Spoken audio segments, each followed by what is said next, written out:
அப்படி பண்ணலாம் உள்ள பாரு ப்ரீத் பண்ணிட்டு இருக்கலாம் நல்ல ஸ்பீடாக வரும். பின்னாடி பார்த்தீங்கன்னா உங்களுக்கு உடஞ்சி போன ஷிப்போட பொருளாங்களா அந்த இதெல்லாம் இருக்குது.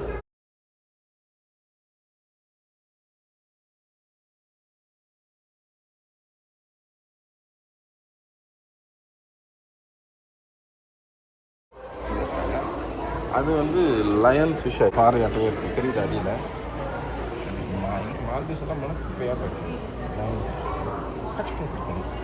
Catch miss ஆகிடுறான்.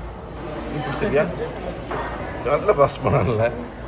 இது ஒரு டியூப்பை வந்து செட் பண்ணிவிட்டு அதை உயரமாக அங்கேருந்து இங்கே வரைக்கும் செட் பண்ணிவிட்டு அதில் வச்சிடறோம். Let's go.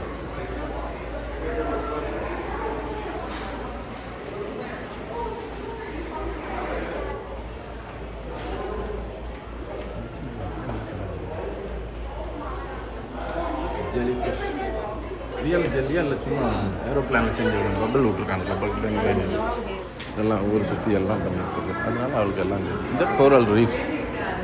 Let me explain about coral reefs. கமாது கோரல் பாலிப் இதுக்கு பேர். இந்த கோரல் பாலிப் வந்துன்னா இது அப்படியே ஒட்டிக்கும் கீழே சப்ஸ்ட்ரேட்டும். அது மேலே இது வந்து ஃப்ரீயாக இருக்கும். இந்த கோரல் பாலிப் இப்படி தான் நிறையா இருக்கும். இந்த மால்தீவ்ஸ் இப்படி தான் ஃபார்ம் ஆகுது கோரல் ரீஃப். இதிலிருந்து இது வாய் கேட்ச் பண்ணிவிட்டு வெளியே அனுப்பிச்சிக்கிட்டே இருக்கும் கால்சியம் கிறிஸ்டல்ஸ். மைக்ரோஸ்கோபிக் தான் பெருசு பண்ணி போட்டோம். எல்லாத்துலேயும் அதுதான் இருக்கும். லைக் பண்ணுங்கள், ஷேர் பண்ணுங்கள், சப்ஸ்கிரைப் பண்ணுங்கள்.